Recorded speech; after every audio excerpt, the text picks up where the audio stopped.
to the Cinema Gold Show. I'm your host, Larry Lees. Today we're diving into the latest movie news from around the industry. But first, we'd like to take a moment to thank our sponsor, Pondex, for sponsoring this episode. You can check them out today at pondex.com and use the promo code Larry21 for 10% off your purchase. So let's start off with the biggest news of all, the Spider-Man No Way Home trailer. We've all been waiting for the next Spider-Man No Way Home trailer, and you know what? It's a little disappointing. It is what we expected, but less. No hint of other Spider-Man, no further insight into the multiverse, just straight up villains from other Spider-Man films that we expected to see. Which is fine, don't get me wrong, if the movie lives up to the multiverse expectations that it's been teasing for the past year. As we've seen in previous trailers, Doc Ock and Green Goblin show up to wreak havoc due to Doctor Strange's spell to convince the world that they don't know Spider-Man's true identity gone wrong. They both make an appearance early on in the trailer, along with Electro. We're soon treated to a monologue by Peter Parker as he swings through the rain, stating, "Ever since I got bit by that spider, I've only had 1 week where my life has felt normal. That was when you found out." Of course, he's speaking to his girlfriend, MJ. Things quickly take a darker turn with Doctor Strange lecturing Peter, saying, "When you botched that spell where you wanted everyone to forget that Peter Parker is Spider-Man, we started getting some visitors from every universe." Here we see Green Goblin from the Tobey Maguire Spider-Man blowing up cars with his pumpkin bombs. Next, electric bolts formulate from Electro, and we see Peter in a new costume, one which seems completely steel encapsulated. This seems to be a take on the Spider-Man, or Spider Armor MK1 costume, which first appeared in Web of Spider-Man number 100.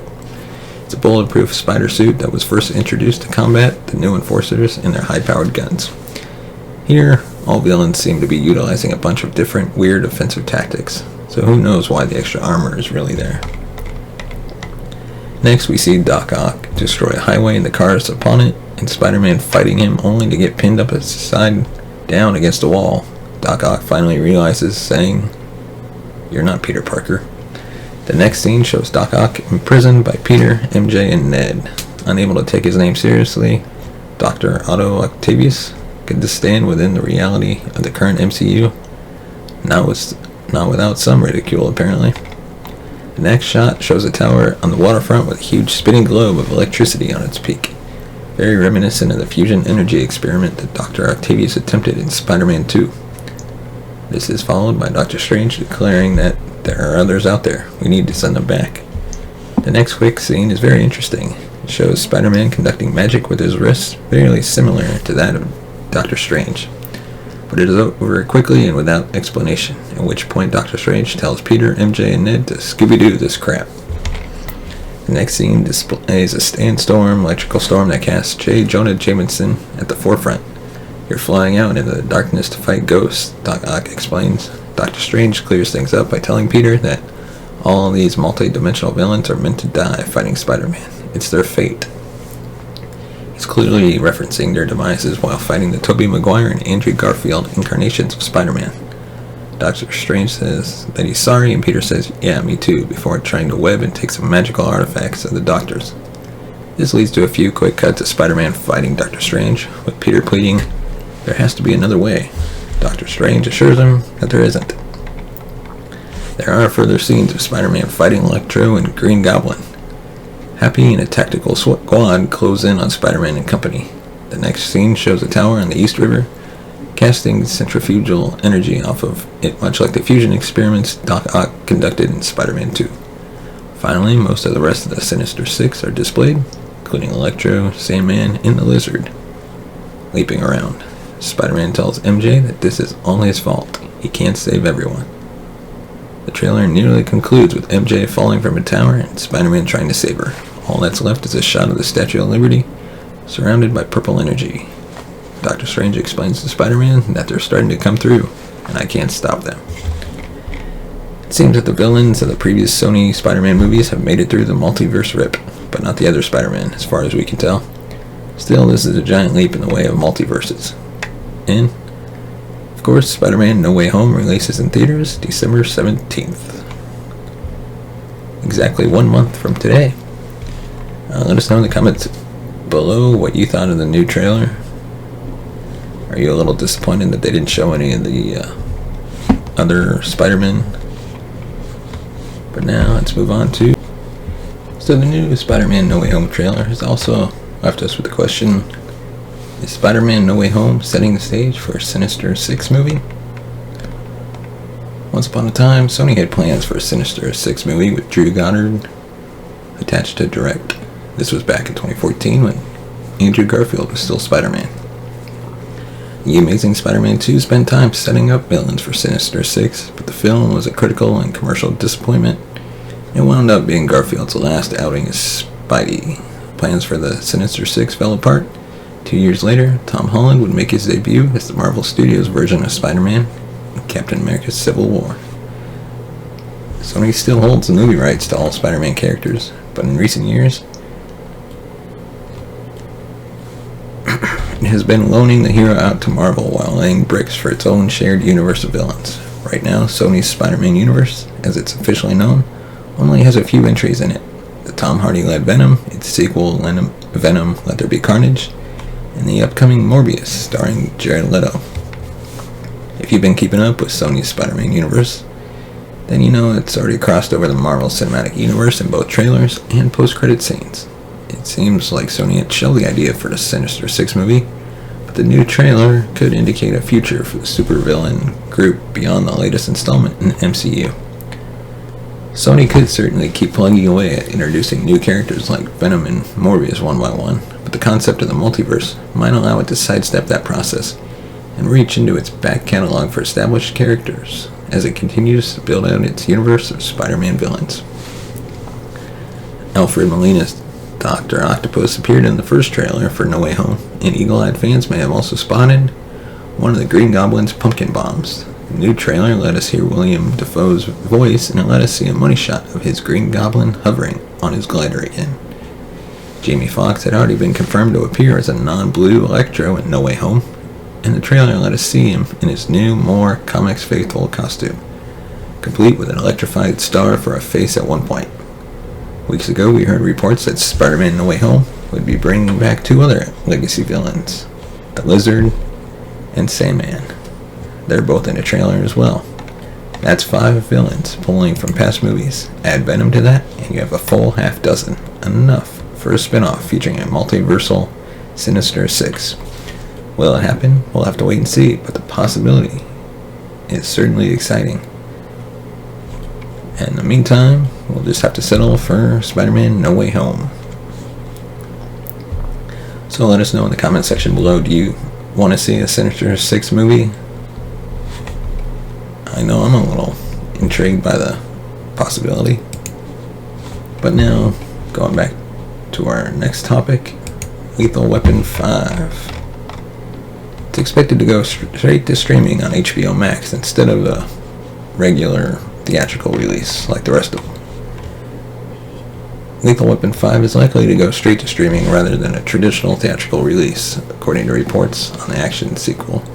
Following the announcement which we covered that Mel Gibson will both direct and star in Lethal Weapon 5, reports have stated that the highly anticipated sequel will be developed for HBO Max as the service continues to build up its slate of feature films that would premiere on the streamer.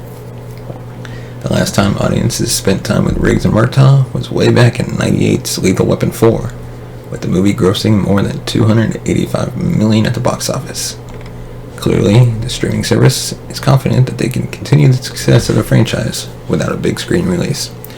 Using the iconic property to further increase their streaming output, this move towards a streaming release for Lethal Weapon 5 does not come as too much of a surprise, with the ongoing global situation pushing many tentpole releases out of theaters and into our homes thanks to the emergence of a wide variety of streaming platforms. The first Lethal Weapon introduced audiences to the lovable pair of mismatched LAPD detectives Martin Riggs, a former Green Beret who has become suicidal following the death of his wife, and Roger Murtaugh, a 50-year-old veteran of the force who was getting too old for this shit.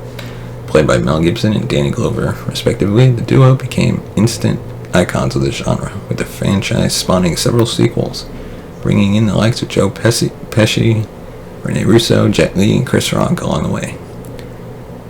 The plan for Lethal Weapon 5 was to have the original director return to the director's chair after all these years. Sadly, he passed away in July this year at the age of 91, with reports stating that the filmmaker's death would bring an end to the development on the fifth sequel. Over the weekend, though, Mel Gibson proved that these reports were wrong, revealing during the Q&A an experience with Mel Gibson that he would in fact take the helm. Quote, the man who directed all the Lethal films, Richard Donner, he was a big guy. He was developing the screenplay, and he got pretty far along with it. He said to me one day, listen kid, if I kick the bucket, you will do it. And I said, shut up. But he indeed passed away. He continued, revealing that Mel Gibson would indeed follow through on Donner's request. But he did ask me to do it, and at the time I didn't say anything. He sent it to his wife and to the studio and the producer. So I will be directing the fifth one. While nothing is yet known about the plot, Richard Wenk, screenwriter of The Equalizer, is on board to pen the latest draft of the screenplay. Lethal Weapon 5 does not yet have a release date, but expect to hear updates of the HBO Max release in the future. Now, our next topic is Squid Game is officially Netflix's most popular show of all time. People have already spent 182,000 years watching Squid Game on Netflix. The Korean language survival series debuted on September 17th, 2021, so it's been out there for 2 full months now, and in its first 4 weeks alone, it logged 1.65 billion hours of viewing. According to the latest data from Netflix, the series only runs 9 episodes, and with the exception of the penultimate episode, they're all about an hour in length.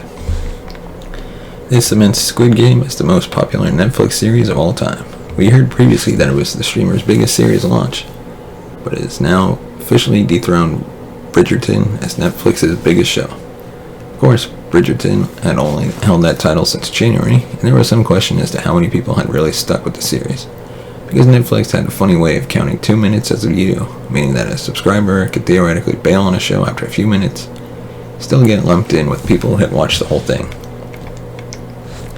It applied the same metric to Squid Game before, saying that 142 million households had sampled the series, but again, that was just based on how many people watched 2 minutes of it or more.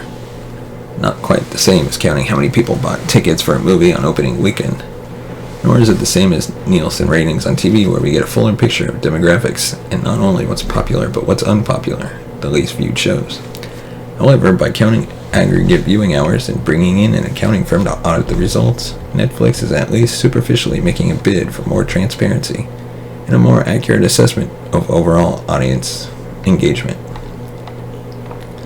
This new data indicates that the next most popular non-English show on Netflix, with 619 million hours of viewing, is Spain's Money Heist Part 4. Oddly enough, that show also features masked figures and red hoods, so it would seem those are a good luck charm for it and Squid Game.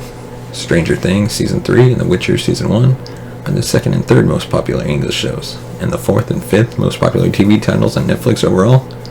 The Witcher has Henry Superman Cavill going for it, but before Squid Game, it always seemed like there was much more buzz for Stranger Things than either Bridgerton or Money Heist. The first season of Squid Game had a somewhat open ending, and the creator recently confirmed that the series will be coming back for a second season. At the rate it's going, people will easily have spent another 182,000 years watching Squid Game before the second season even hits. And if you want to hear our thoughts about the second season, you can go click that card that's up there over here, I think, and check it out today. And now our final topic is the American Underdog trailer.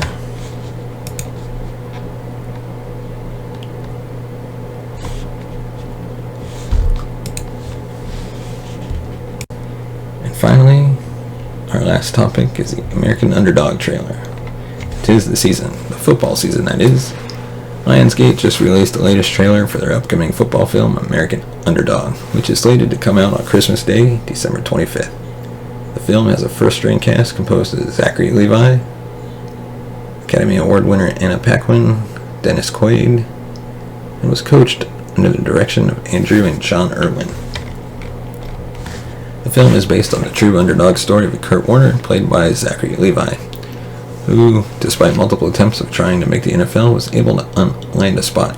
After meeting his future wife, Warner begins to focus more on a future built around his family and not one under the bright lights of a football stadium. To support his family, Warner gets a job at a supermarket stocking shelves. Later, he is asked to take part in arena football, something he is happy to do in order to be back playing his favorite game. While leading his team to win after win, Warner is approached by a recruiter for the St. Louis Rams, who is looking to bring him on the team. Despite his age and other various setbacks for the player, he is added to the roster, which launches what would become a 12-year ultra-successful career for the quarterback. The trailer shows us Warner's struggles moving from a college football career to his attempted breakthrough to the NFL. We see him being turned down by team after team, but catch a glimpse of hope in his eyes when he meets his wife, to be, who supports him in chasing his goals every step of the way. Another highlight from the trailer is Warner getting back into the game, playing it to a packed arena, which is where he is ultimately discovered by a recruiter for the Rams. The story of Warner is larger than life, as a legendary quarterback went on to play for not only the Rams, but the Giants and Arizona Cardinals as well. He managed to win one Super Bowl along with playing in two others, collected MVP awards, and even landed himself in both the Arena League Hall of Fame and the NFL Hall of Fame. We all love a heartfelt, determined underdog story, and the tale of Warner is just that, with maybe even a little more determination than usual. You can add the film to your list of movies to catch when it comes out in theaters on Christmas Day. I'll definitely be watching it Christmas Day, and I'd say probably, but definitely will give you a review of the movie, because as a kid, I grew up with a poster of Kurt Warner on my wall, so he's definitely one of my favorite players of all time. Probably of any sport. And finally, our news segment, the Poddex segment, featuring the movie night deck available on the Poddex app, which you can check out at poddex.com, and use the promo code Larry21 for 10% off your order. Today's question is, what's your favorite guilty pleasure movie? That's a tough one. I'm going to go with, who would I say? I'm going to go with Mars Attacks. It's dumb, stupid, funny, but really entertaining when you want to watch something. But let us know in the comment section below, what's your favorite guilty pleasure movie? And that is all we have for this episode of the Cinema Gold Show. Thank you so much for watching and listening. You can find us on all major podcast platforms. And check us out on Good Pods. What is Good Pods? It's a social platform to discuss and listen to your favorite podcasts. It's available on Android and iOS devices. Check them out today. Be sure to hit that subscribe button, give us a like, and if you want to support the show and help us grow, you can buy us a coffee at buymeacoffee.com/cinemagold, or you can donate to the GoFundMe page. The link is in the description. And as always, you can join our Patreon. The link is also in the description. Thanks for watching and listening, and we'll see you next time.